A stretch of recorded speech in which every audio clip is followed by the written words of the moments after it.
Friends, welcome to my दूजा। ये breast milk पतला क्यों होता है?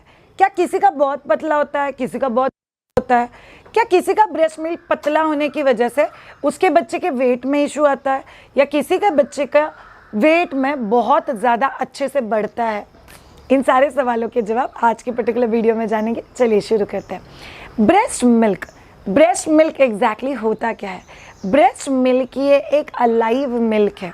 इनफैक्ट कहा जाता है कि हर घंटे हर दिन ब्रेस्ट मिल्क का जो कॉम्पोजिशन होता है वो चेंज होते रहता है, because breast milk is alive milk, वो एक जिंदा दूध है। सो ब्रेस्ट मिल्क अपने आप में गाढ़ा, पतला, ठंडा, वज़न बढ़ाने वाला, ये उसके बेसिक कॉम्पोजिशन माने जाते हैं। श्रेया, ठंडा मतलब क्या? यस, ब्रेस्ट मिल्क ब्रेस्ट में से थोड़ा सा गर्म करके बच्चे को पिलाया जाता है, बट वो बच्चे की बॉडी में हीट वाली इफ़ेक्ट नहीं देता है, वो बच्चे की बॉडी में कूल वाली इफ़ेक्ट देता है, जो नॉर्मल नरिशमेंट वाले इफ़ेक्ट होता है। ब्रेस्ट मिल्क अपने आप में गाढ़ा या पतला हो सकता है, उसका एक बहुत बड़ा रीज़न माँ की बॉडी का कॉम्पोजिशन, माँ के जेनेटिक्स हो सकता है। क्या हम लोग ब्रेस्ट मिल्क गाढ़ा करने के लिए कुछ कर सकते हैं? क्या एक्चुअली ब्रेस्ट मिल्क गाढ़ा या पतला है, चेक करना चाहिए? ये हम लोग बहुत डिटेल में जानेंगे इसी वीडियो के आगे वाले हिस्से में।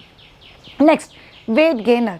यस, जब भी हम लोग बोलते हैं कि ब्रेस्ट मिल्क एक वेट गेनर का काम करता है, बिकॉज बच्चे का वज़न पहले 6 महीने तक माँ के दूध के ऊपर डिपेंडेंट है, इसीलिए बच्चे का वज़न तभी बढ़ना, नहीं बढ़ना, कम बढ़ना, ये माँ के दूध के कंपोजिशन या माँ के दूध के ऊपर ही डिपेंड करता है। अब जानते हैं क्या एक्चुअली माँ का दूध इन्हीं चीज़ों के लिए बना हुआ है? टू बी वेरी ऑनेस्ट, माँ का दूध नरिशमेंट के लिए बना हुआ है।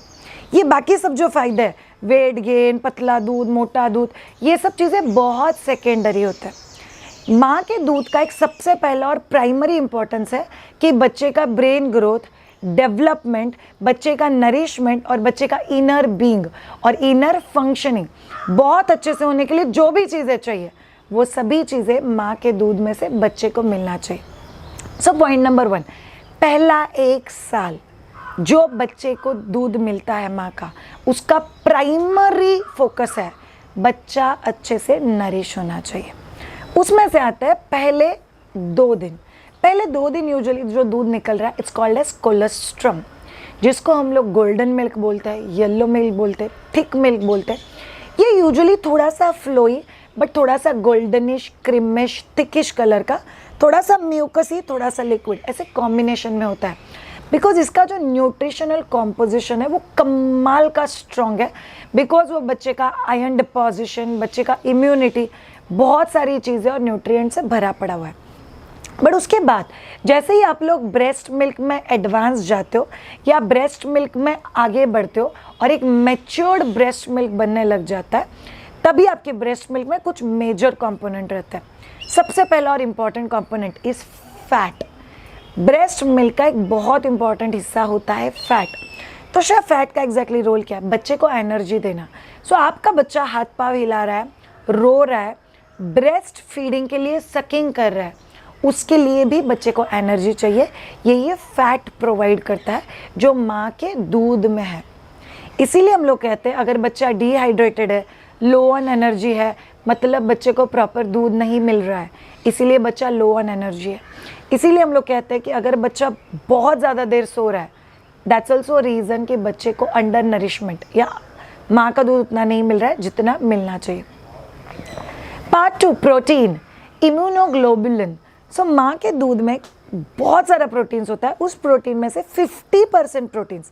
सो माँ के दूध में जो प्रोटीन होता है उसमें से 50% प्रोटीन होता है इम्यूनोग्लोबुलिन। सो ये इम्यूनोग्लोबुलिन क्या है? इम्यूनोग्लोबुलिन ये ऐसी चीज़ है जो बच्चे के बॉडी में एंटीबॉडीज़ प्रोड्यूस करने के लिए और बच्चे का प्रोटेक्शन मैकेनिज्म और इम्यूनिटी इम्प्रूव करने के लिए हेल्प करता है। Third component, vitamins and minerals, ये इंश्योर करेंगे कि आपके बच्चे का ब्रेन डेवलपमेंट अच्छा हो।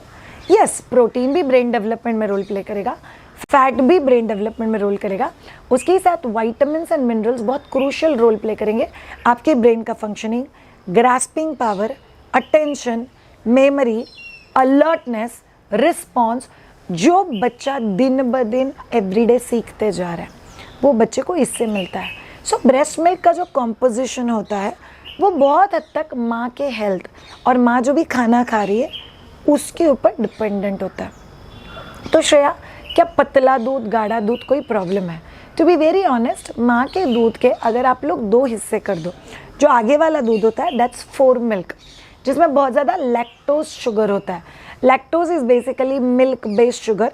सो वो लैक्टोज शुगर जो होता है फटाफट बच्चा लेता है, वो बहुत पतला होता है और वो बच्चे को instant energy, instant boost, instant freshness, बच्चा बहुत भूखा है ना तो फटाफट पी लेता है, उसके लिए बहुत ज़्यादा हेल्प करता है।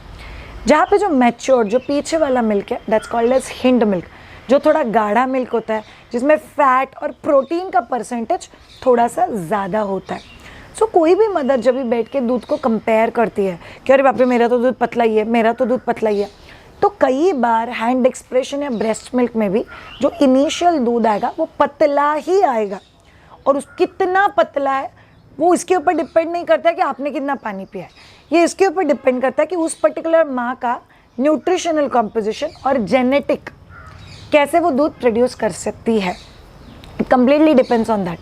और एक बार आपका इनिशियल दूध ख़त्म हो गया और जो पीछे का दूध होता है वो किसी और के कंपैरिजन में नहीं, आपके खुद के फोर मिल्क के कंपैरिजन में थोड़ा सा गाढ़ा दूध होता है, जिसको कहते हैं हिंड मिल्क।